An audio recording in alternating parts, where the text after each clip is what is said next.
I'm doing a giveaway. Stick around to the end of the video to find out how you can enter to win. What is up, everybody? I'm NoLuxGiven, and today we are going to be taking a look at a rather lucky Loki game that is going to start off with a Shrink Ray on turn 1, and that's really sweet. That's going to allow us to pick up 2 units here on this first turn, as well as locking onto this golden chicken. So we'll be able to pick up 2 units next turn as well, as long as we don't get the dreaded free roll that can sometimes haunt your Loki games. But this one is going to be rather lucky. We're going to get this Forbidden Fruit, another econ spell on turn 2.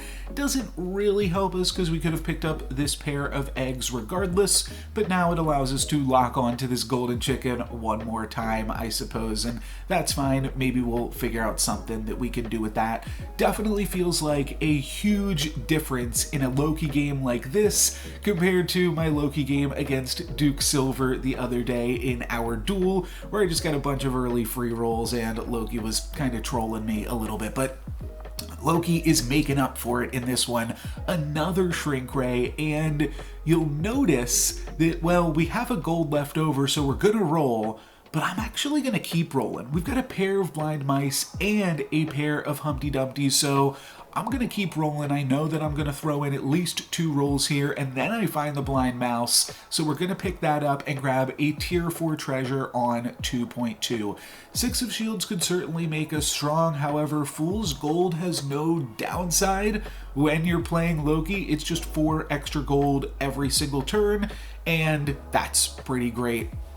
We are going to continue to get pretty lucky here as both of our eggs survive, and we get a gingerbread party on 3.0, which is pretty fantastic.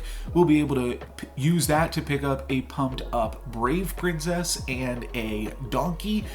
And then I'm going to roll, try to pick up some more eggs, and feel pretty good about that. Now, I do kind of like this unicorn here because it'll pump up most of our units, right? We've got a pretty decent selection of good units here, so I'm gonna go ahead and pick up the unicorn, but I'm not gonna lock on to the rest of this shop. Going to hope that we can potentially find an Easter egg treasure relatively soon. I've put out a lot of videos on Easter egg recently, and I think that it is very, very strong right now, so definitely want to try to take advantage of that.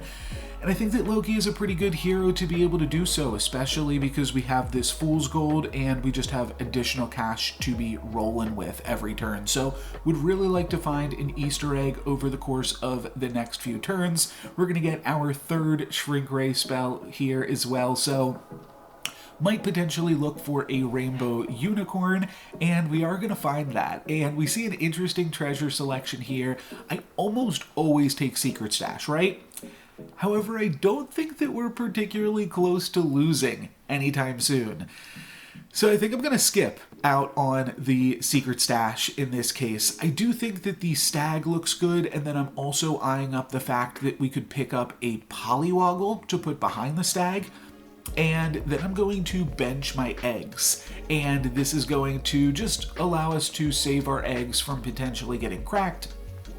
Focus on moving forward with the Pollywoggle, and Stag gets the attack, so Pollywoggle is able to get the sleigh, and then Donkey is able to take it home, and we are sitting pretty nicely at the top of the lobby here. That's going to give us a Court Wizard, and we have an interesting decision to make right now of if we want another Trojan Donkey. I'm going to say that yes, I do. Go ahead and pick that up, and we are rewarded with a triple that gives us a little fancy pants action going on here. So really, really sweet game. We're on 3.2 right now, so I'm heavily incentivized to roll down right now and try to find this Humpty Dumpty. So that's exactly what I'm going to do. I do consider the Ogre Princess or even potentially the Baby Root, but I want to try to find one of these eggs before we are level 3.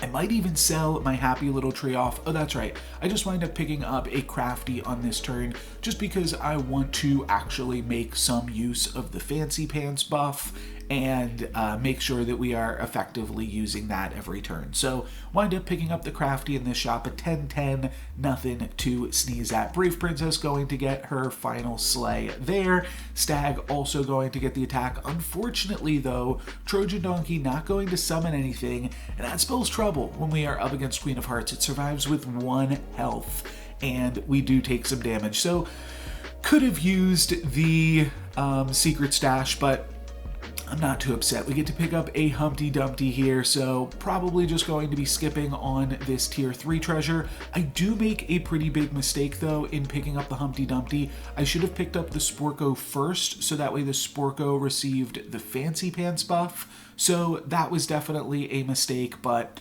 not too much I can do now. We're just going to try to make the best board that we can here now. And a full back line of ranged units. I think we passed on the quiver. I'm not sure. I know that we had, yeah, we probably did pass up a quiver at the beginning of this turn. But I think that's still fine because ranged units are also really, really good with the Easter egg treasure. And we'll be able to slowly scale those throughout the course of the game. Not even gonna really worry about playing Humpty Dumpty. I think the rest of my board is fine enough that I'm not really even gonna mess with it. And we're just gonna try to get some slays in with Feasting Dragon.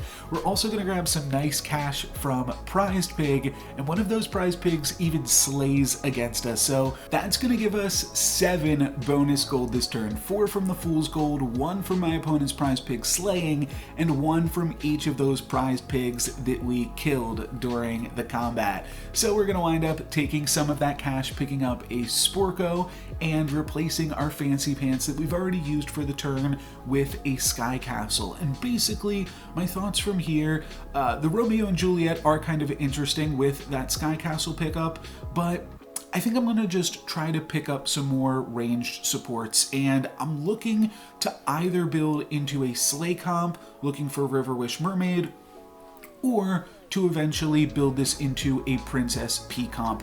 Both of those things just work very, very well with the Easter egg treasure, so that's kind of where my head is at right now, and I briefly lock onto this Lady of the Lake before eventually deciding, you know what, I'm gonna unlock and just look for River Wish Mermaids next turn while I have this Sky Castle on 4.2. So that's kind of the idea. We're gonna get a few more slays here with our Feasting Dragon and just continue to scale our shops and our chances at victory on this one. But feeling pretty good about my chances to do something with this. Definitely considering some of these 4-cost royals, we see a lot of like Arthurs and things like that, but I think that really my cash right now should just be spent rolling for River Wish Mermaids. Hopefully we can find some XP at some point. I would also certainly pick up any more friendly spirits that we find, or if we can find like another Feasting Dragon, obviously not going to turn down that either.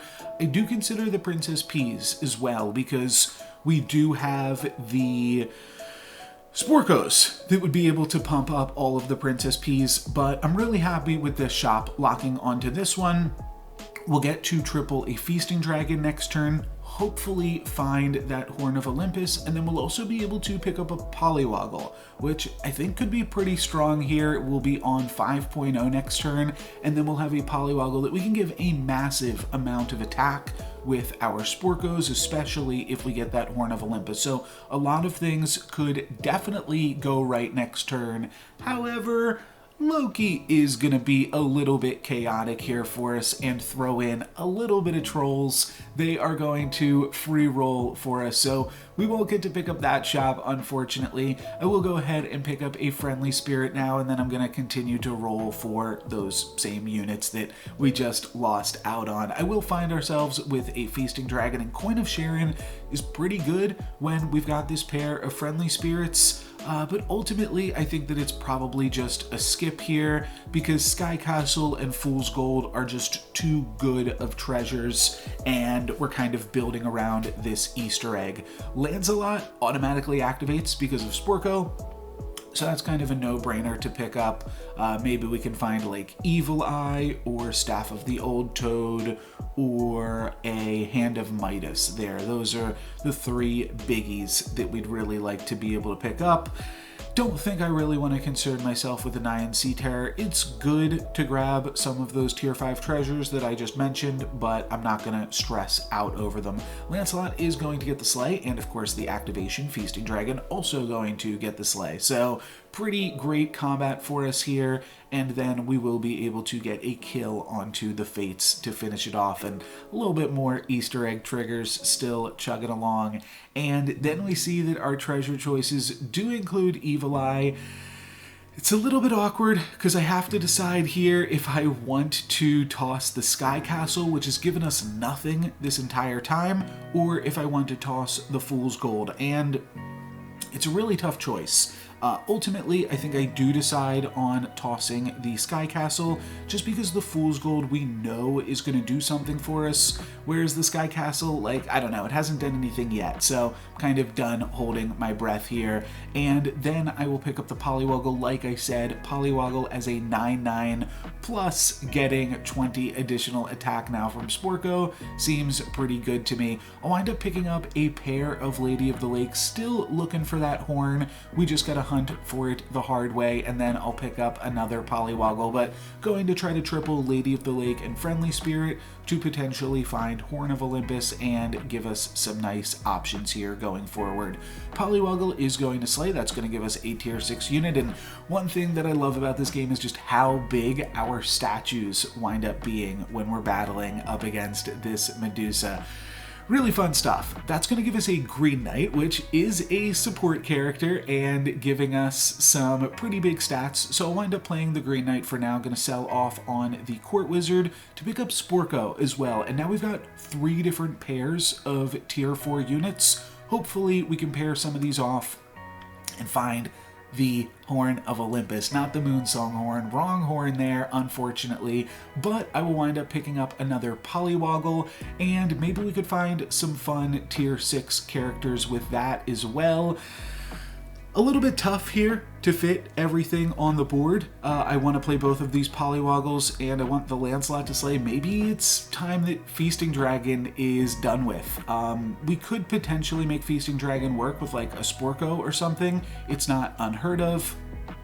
However, I want to play a reasonably strong board because I'm also greeting for these Polywoggles. If the Polywoggles don't Slay, I probably won't get a chance to play them next turn, but I did see that we were up against a Geppetto, which certainly increases our chances of these Polywoggles slaying, and we're going to get pretty lucky. Having both of those Polywoggles pay off is going to be quite huge. So I think we'll have the stats here to take down these vultures slowly but surely after our Friendly Spirit gives our Lady of the Lake a whole bunch of stats in the back line here, and feeling pretty good. We'll activate that for glory, and that is going to give us a free Bear Stain. Not really too much I can do with that. There are some interesting options certainly on the board. I really do want to complete this Lady of the Lake and Sporko triple to potentially find a Horn of Olympus and maybe do something with this Doom Breath, because now we could potentially find River Wish Mermaid, and from there the Doom Breath is slaying and pumping up the Jormungand. I don't really know if I need the Sporko at this point in the game. I think it's probably just a waste of coin. However, a Baba Yaga I will certainly be interested in. So going to sell off a Bear Stain and the Green Knight to pick up Baba Yaga, and from there I'm going to put Lancelot first so that way it can slay, and then we'll try to get our scam on with Doom Breath. But hopefully we can pick up some nice stuff next turn with like River Wish Mermaid and start really trying to do something cool. My opponent has done something cool, but unfortunately is not good enough. They Black Prismed their entire board and got a bunch of tier 6 units, but unfortunately they are going to be dead and unable to do anything really spectacular with it. We get to pick up a Princess P, which is great. That's what I said we were looking for with these treasures, and then I see another Princess P, and now we've got some decisions to make, because I think I should pick up this Princess P this turn, which means selling off both of my Sporkos and one of my other tier 6 units, probably. So I've got to figure out how we want to squeeze all of this onto the board, and I do think that holding onto Lady of the Lake is pretty good against the summons comp, and I also think Doom Breath is pretty good against the summons comp, potentially. If my opponent has any chance of beating us, it's because they've got Bearstain and Echo Wood in the back line. Just their vultures, I don't think, are going to cut it, but Doom Breath will also be able to take out their vultures as well. So we are just going full Princess P comp at this point. We can see that my opponent has combined both of their vultures, and we get to take them both out with one Lightning Dragon swoop. So that is really, really strong. Princess P is also going to deliver some additional stats to our backline ranged units, but my opponent with no vulture, no Bearstain, no Echo Wood is going to spell trouble for them. We had them for 13 down to 3, so we'll still need one more combat to finish some things off here, but I'm feeling pretty good, and I don't think that our win is going to include Baba Yaga. I don't even really know what I'm looking for at this point in the game. I would potentially consider Green Knight, and when we see this good boy here, then I really wish that I had picked up the Green Knight. I do think I probably will still wind up picking up this good boy. It's got +8/+8 from our earlier Feasting Dragons. We can give it a whole bunch of additional stats from all of our backline supports. It's a 36/30. So like I said, I'd probably like to include the Green Knight at this stage of the board. I also consider selling off 2 of my units to play a Good Witch. I think that ultimately it's a little bit sketchy. I don't worry about it. I just continue to roll down. Not even going to worry about the Echo Wood there, because I'd rather just play a backline full of supports and not worry about the rest of it. My opponent found some scam with Medusa, and you can see my statues are just absolutely massive that they attack into. Hopefully our good boy can die and not get scammed by the Medusa. Let's see. I think one of these is going to get scammed. Okay, the Princess P is going to get scammed. So at that point, I guess I actually would have liked the good boy to get scammed in that capacity, but doesn't matter. We are absolutely huge playing with this pretty much great Princess P treasure selection. I think that you'd potentially still take a Mimic Chest or Owls or Singing Sword or something over the Easter Egg treasure, but the Easter Egg treasure was definitely pretty reasonable for us as well. And then obviously the Horn and the Evil Eye were quite fantastic. But that is going to be it for me today, guys. Thank you very much for watching. I'm No Lux Given. Peace. This week's giveaway word is dust. Each week I use a new code word. That's just to distinguish who's commenting for which week. And the reason I have you guys say a code word, that way I can tell who is interested in the dust and who's just commenting to say hi or that they enjoyed the video, stuff like that. You can definitely do both. Just make sure you include this week's code word. You can also enter as many times as you want per week, once per video. You can go back, leave comments on old videos, just make sure they include this week's word, but there's no limit to how many times you can enter, other than, I guess, the amount of videos that I have. And I've been putting out a bunch of Storybook Brawl videos since last October, so yeah, there are a bunch of opportunities to enter to win. You can go through the backlog and watch some of those, but it's been really fun to receive the comments from you guys, get that level of interaction. You can also come join me on my Discord, which I'm trying to grow right now, just so that I have feedback on my titles and thumbnails and things like that, but I also have some fun ideas for special game modes that I could make work with lobbies of players in the future. So feel free to check that out as well. There is a link to that in the video description, and help me climb on my way to 1,000 subscribers. I'm getting there slowly but surely, and thank you guys all very much for your support.